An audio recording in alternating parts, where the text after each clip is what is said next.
D'abord pour marquer la mobilisation de la France aux côtés des populations civiles qui sont toujours les premières victimes de la guerre.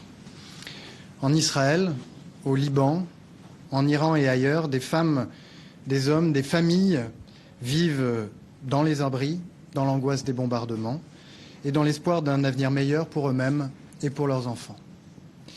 Je suis venu aussi évoquer avec nos partenaires les voies d'une solution politique permettant d'apporter une réponse durable aux défis de sécurité collectifs qui ont suscité cette escalade sans précédent.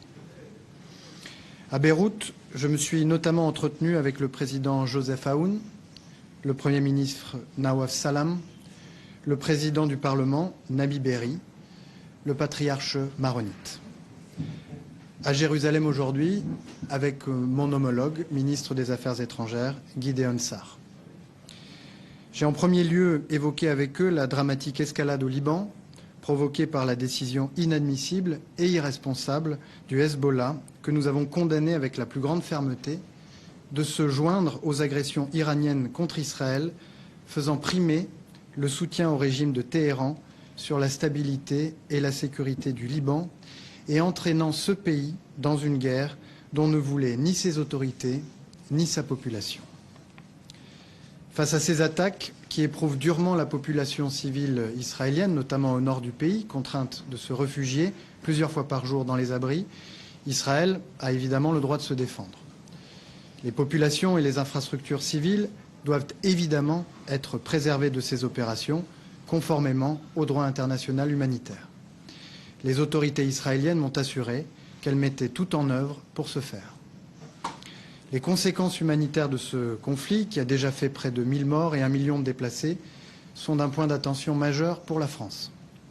À Beyrouth, après avoir livré la semaine dernière 60 tonnes de fret humanitaire, médicaments, postes sanitaires mobiles, tapis de sol, couvertures, j'ai annoncé le doublement de notre aide avec une contribution s'élevant à 17 millions d'euros pour soutenir les efforts du Haut Commissariat aux réfugiés, de la Croix-Rouge, qui œuvre sans relâche pour protéger les populations civiles et appuyer les hôpitaux, et les efforts d'ONG françaises et libanaises engagées dans l'appui aux déplacés. Je me suis rendu avec l'Ordre de Malte aux côtés de ces populations durement éprouvées dans un abri au sein d'une école. J'ai évoqué avec les autorités libanaises les décisions courageuses et inédites qu'elles ont prises et que nous avons saluées, déclarant illégales les actions armées du Hezbollah, exigeant l'arrêt immédiat de ces opérations et la remise de ces armes par tout moyen possible. Ces décisions doivent être pleinement mises en œuvre pour garantir la sécurité du Liban et la sécurité d'Israël. Il en va de la responsabilité des autorités libanaises.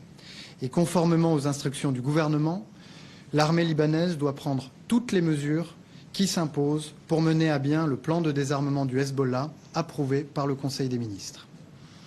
J'ai évoqué avec les autorités libanaises comme avec les autorités israéliennes les défis posés par cette guerre et la nécessité d'y apporter une solution durable. Une solution qui ne peut être exclusivement militaire. L'histoire libano-israélienne démontre avec constance que les opérations militaires, même quand elles paraissent tactiquement couronnées de succès, peinent à produire des bénéfices de sécurité de long terme quand elles ne s'inscrivent pas dans une stratégie politique et diplomatique. J'ai réitéré à cet égard à mes interlocuteurs israéliens nos réserves quant à la perspective d'une opération terrestre d'une ampleur et d'une durée significative, aux conséquences humanitaires lourdes et aux effets stratégiques incertains. Pour sortir de la guerre, il faudra tôt ou tard négocier un accord, comme nous l'avons fait avec nos partenaires américains, pour mettre fin au précédent conflit entre Israël et le Hezbollah en novembre 2024. L'exécutif libanais a marqué son ouverture, inédite, à des discussions directes et au plus haut niveau avec Israël.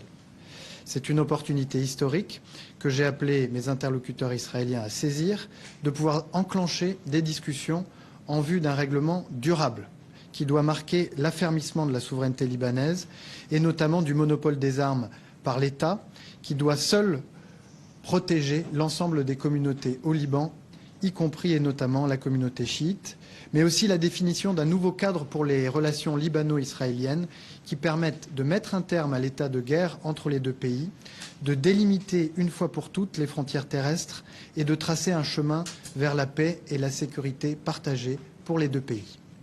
J'ai rappelé à tous mes interlocuteurs, israéliens comme libanais, la disponibilité de la France à faciliter, en lien étroit avec nos partenaires américains, de telles discussions. Le conflit entre Israël et le Hezbollah ne peut évidemment pas être dissocié de la confrontation plus large autour de l'Iran. L'escalade en cours est porteuse de risques majeurs pour la sécurité de nos compatriotes, de nos emprises et de nos partenaires, pour l'économie mondiale et pour la stabilité régionale et internationale.